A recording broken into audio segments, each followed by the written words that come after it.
What's happening, guys? We are back talking about this book in effervescent ways. I am here to break down part 3, creativity, of the book Art of Impossible by Stephen Kotler. Let's get it. These are my major takeaways. I'm inspired. Hey there, guys. How's it going? My name is Sumit Chatterjee from the Flow Zone Academy, and I'm a flow state coach, which means that I help you feel better and perform better. Today we're talking all about part 3, creativity. The chapter starts off with the Dali quote of "I don't do drugs, I am drugs," which is quite interesting because it reminds me of the subject-object kind of phenomenon in terms of flow state, for the fact that when you're a rock climber, you become the rock that you're climbing, right? In a sense, so you become the thing that you are doing. The doingness and the beingness, the action and awareness merge, right? So really powerful way to start this off. So there's something called a partnership for 21st century learning that talked about, in the education system, the top 21st century skills were just reading, writing, and arithmetic, 3 R's in a sense. The 3 R's became the 4 C's. The 4 C's are creativity, critical thinking, collaboration, and cooperation. So they said that creatives are more successful, more motivated, more happier, 34% more happier than non-creatives, and they even out-earned non-creatives by 13%. Okay. Ancient cultures used to look at creativity as discovery because they were discovered from God, and you were just kind of, as a mortal, you were just in that process of discovery. You weren't in a process of creativity. Wallace and Poincaré had this kind of combo where they came together and they decided that the first stage was called preparation. Preparation is all about brainstorming. It's all about putting all the ideas down on paper. Basically, it was the mind exploring its own dimensions. The next phase was called incubation, where you chew on your problems a little bit and actually think about what's going on. This is where the issue or the problem you're solving with your creativity goes from conscious to unconscious, okay? Then we have something called illumination, which is all about insight. It's that burst of insight. It was only in 1927 when a man named Alfred North Whitehead gave it the name creativity. A lot of the IQ tests during this time were looking at convergent thinking, not testing on divergent thinking, which is something that was very common more in creatives. There are 4 qualities of divergent thinking. These are fluency. This is the ability to create a large number of ideas in a short amount of time. Flexibility, which means to approach it from multiple angles. Originality, which is producing novel ideas. And then we have elaboration, which is just organizing and effectively executing on these ideas. There's a lot of neuroscience in this chapter. I'm not going to go over all of it. Some key ones that really spoke to me. I really liked how they said the prefrontal cortex, which is what shuts down when we get into flow state, right? Well, not shuts down, it just becomes slower. It said the prefrontal cortex was almost like the simulation creator, right? Of like past and future. It takes you away from the present, in a sense, which I thought about, and I was like, hey, wait a minute, we are actually living in a simulation because our minds are generating the simulation through the prefrontal cortex. I thought that was really interesting. So it's like memories, desires, possible futures, possible past, right? So that's what the PFC helps us do. The standard definition of creativity is an introduction to novel ideas that have value. I think my favorite definition of creativity comes from Stephen, which is old ideas with new insight. Okay? Old ideas with new insight. This is a very important little statement here. My experience is what I agree and attend to. Okay? Which means your life is based on your selective attention. This spotlight attention, also called selective interest, is our go-to network for intense concentration or very laser-focused choices.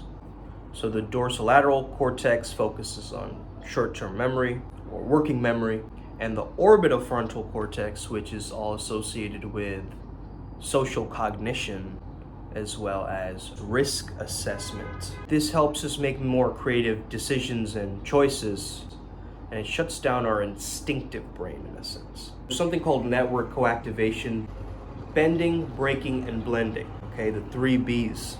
So this is the process of imagination almost. So you bend what you can see, We break apart what we sense and we blend it back together in the most novel way possible with a fresh pair of eyes. Then there's something called the Salience network in the brain, which actually helps the brain for noticeability.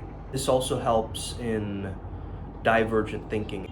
Having a kind of open monitoring style of meditation where you just allow your thoughts and embrace and allow whatever to come up, that really helps with creativity. So the Salience network is monitoring oncoming data and understanding, is this worthy of my attention? Okay? If it's not worthy of my attention, I'm not gonna be interested in it. The insula plays a big part in self-awareness. Again, as I mentioned, old ideas, new insight, right? So noticing the new in the old.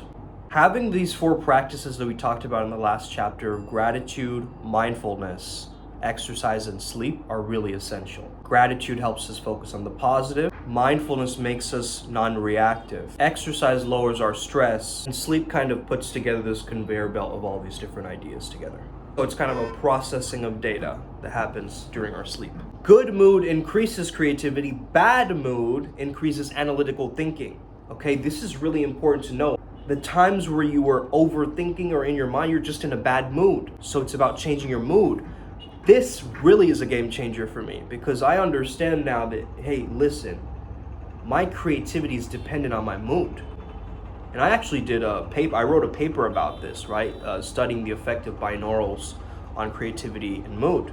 That sometimes being in nature can really help because what you're doing is you're creating a big picture perspective, right? You're looking at something from a distance. We're able to find these far-flung connections by doing this distancing. Be around nature, have something called non-time. Okay, non-time is basically time where you're not focusing on the time. Okay, so Stephen gives this example of waking up at 4 a.m. until 7:30 when the world actually wakes up and using that chunk of time to just simply write.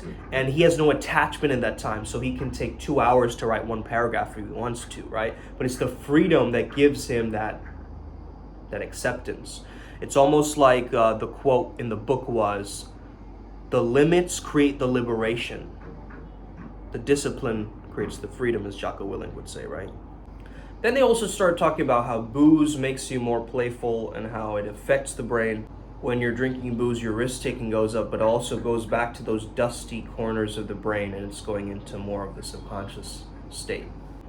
So know your starts and ends is what Stephen says. Like, know your start time, know your end time, know the beginning of a task, know the end of a task. Like, really understand your start and your ending, right? And isn't that just the process of life, right? It's beginning and ending. Like, isn't that what's happening, right? I just did this with my finger and it just ended. Now it's no more. That's the process of life. Obviously, he talks about the MacGyver Method and the Tim Ferriss 4. I'll get briefly into this, not too much. Basically, the MacGyver Method is this idea of doing a repetitive, non-taxing activity. Like, you write something down, basically, is the first step. Then you incubate or you walk away from it and you let it marinate, let it get into your subconscious. Then come back and start free writing, okay? As you start free writing, now all the ideas that needed to be conjoined and contextualized are now coming through. The Tim Ferriss 4 is the daily exercise. The scheduling in of non-time and no one, which means being isolated or in solitude during these practices. Going for long walks, these help you hunt for remote associations. And the last one, which is really interesting, is asking better questions, okay? I think a lot of us miss out on this aspect of like asking really good questions so that we can get more specific towards the answer. Asking better questions is really important for creativity. Another thing which helped me in this book is understanding that frustration is fundamental in creativity, okay? You gotta go through this frustration. We know there's struggle phase in the flow cycle. We understand it's a part of the process. Frustration is a sign that a breakthrough is about to emerge. That's basically what it is. I really like this quote from George Lucas when he was asked, "Why do you keep remaking all those Star Wars movies?" He said, "In this particular universe, I am God, and God is unsatisfied." Okay, G-O-D, genius on destiny. Let's go, let's go. Your creativity is a byproduct of you actually working hard on something, okay? It's not the other way around. It's not like you'll be creative and then you'll work hard, okay? It comes from that frustration phase of like, scrumpling up the pieces of paper and throwing them away or just like banging your head against a pillow. comes from those moments. So we've got to be flow Jedis with this. We've got to really understand what's happening.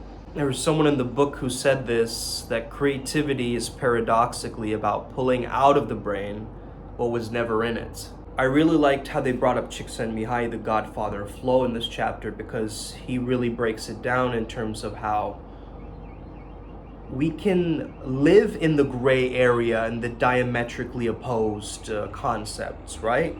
Of, let's say, conservative and rebellious. Like, there's an example that they give which is so perfect, which is you could be trying to conserve the tradition of noir film, at the same time be rebelling against that tradition. You see? So that's a great example of how creativity comes into play. Also, another thing which is really important in this chapter is keeping to your word. Okay, keeping to your word helps that alignment moving forward. Csikszentmihalyi described these 10 characteristics of creatives that I wanted to share with you as we end today's video. Energetic and sedate. Notice how these are opposites. Energetic and sedate. Can you walk these gray areas? Ask yourself as I go through these. Energetic and sedate. Smart and naive. Playful and disciplined. Fantastical and realistic. Extroverted and introverted. Ambitious and selfless. Conservative and rebellious, which we mentioned. Humble and proud. Passionate and objective. Sensitive to others, and cold as ice. Thank you for watching. Have an incredible day. May the flow be with you and stay legendary. If you're new on this channel, please hit that subscribe button. We're going to change the world. Let's go.